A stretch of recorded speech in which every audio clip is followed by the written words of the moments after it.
नमस्कार भाइयों।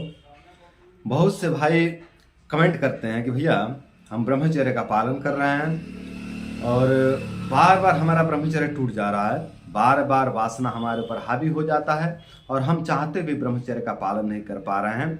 वासना हमारे ऊपर हावी हो जाता है और हम ब्रह्मचर्य खंडित कर दे रहे हैं।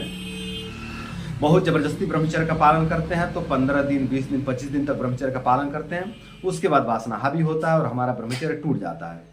तो कोई ऐसा उपाय बताइए जिससे हम अपने वासना को शांत कर सकें, अपने वासना को नष्ट कर सकें। तो इस तरह से जो कि बहुत से भाई परेशान रहते हैं और इस समस्या का समाधान चाहते हैं, इससे मुक्ति चाहते हैं। तो आज की इस वीडियो में हम लोग इसी समस्या पर बात करेंगे, इसी समस्या का समाधान पर बात करेंगे कि इस वासना को कैसे शांत किया जाए। तो देखिए दोस्तों, जो भी व्यक्ति वासना से भागने का प्रयास करता है ना, वो व्यक्ति ब्रह्मचर्य में सफल नहीं हो सकता। इसको ठीक ठीक आप लोग समझ लीजिएगा। अभी तक आपसे यही गलती हो रही थी जिसके कारण वासना आपको पटक दे रहा है। आपसे यही गलती हो रही है कि आप वासना से भागने का प्रयास कर रहे हो और आप वासना से भागने का प्रयास कर रहे हो, इसीलिए आपको वासना बार बार पटक रहा है। हम लोग वासना से जितना ज्यादा भागने का प्रयास करेंगे ना, उतना ही ज्यादा वासना हमारे ऊपर हावी होगा। समझ रहे हैं आप लोग? हम लोग जिस चीज से जितना ज्यादा डरते हैं, जिस चीज से जितना दूर भागना चाहते हैं, वो चीज उतना ही ज्यादा हमारा पीछा करता है। यदि हम लोग किसी वस्तु से डरते हैं तो वस्तु हमारा पीछा करेगा, जागृत अवस्था में भी और निद्रा की अवस्था में भी हमारा पीछा करेगा। अगर हम जागृत अवस्था में कहीं खाली बैठे हुए हैं, कहीं फ्री बैठे हुए हैं, तो वो जिस चीज से हम डर रहे हैं वो चीज हमारे ऊपर हावी हो जाएगा। या फिर हम अगर सोते हैं, रात्रि में सोते हैं, तो फिर वो सपने में हमें आकर के परेशान करेगा। अगर हम किसी व्यक्ति से डरते हैं, किसी व्यक्ति से भयभीत होते हैं, तो हमें सपने में आकर के भयभीत करेगा, वो व्यक्ति सपने में आकर के हमें भयभीत करेगा। या फिर अगर हम कहीं खाली दिमाग से बैठे हैं, है ना, कहीं फ्री बैठे हैं, तो उस समय वो व्यक्ति हमें परेशान करेगा, मानसिक रूप से हमें परेशान करेगा। ठीक है। अगर हम किसी भूत प्रेत से डरते हैं, किसी वस्तु से, किसी व्यक्ति से, किसी भी चीज से, किसी बीमारी से डरते हैं, है ना, तो वो चीज हमें तब परेशान करेगा जब हम फ्री रहते हैं, तब परेशान करेगा। या फिर जब हम सो जाते हैं, निद्रा की अवस्था में होते हैं, तब हमें परेशान करेगा। तो अगर हम किसी भी चीज से पीछा छुड़ाने का प्रयास करते हैं, भागने का प्रयास करते हैं, तो वो चीज हमें परेशान करेगा।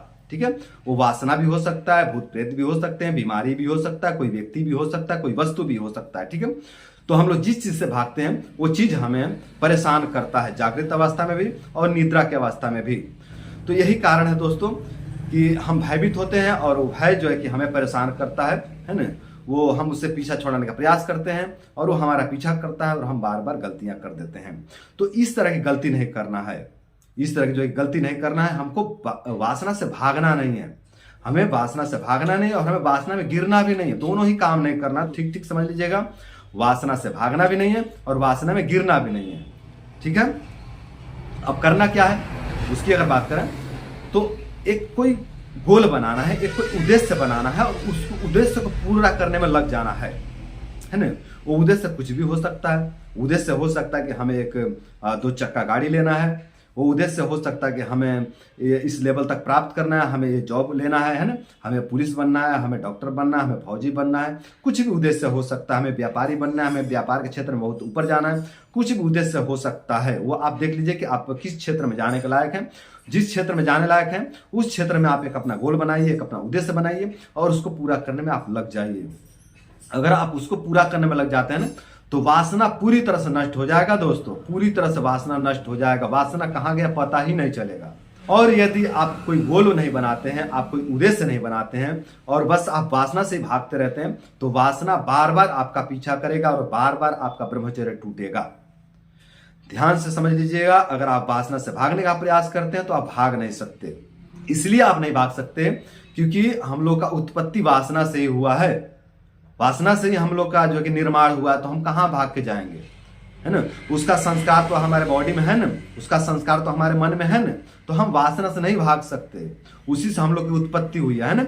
तो हमें कोई बड़ा गोल बनाना है। अगर वासना को शांत करना है, अगर काम वासना को नीचे करना है, तो आप कोई बड़ा सा उद्देश्य बनाइए। अगर कोई आप बड़ा उद्देश्य बनाते हैं और उसको पूरा करने में लग जाते हैं, तो वासना बहुत नीचे चला जाएगा, बहुत छोटी बात हो जाएगी, है ना।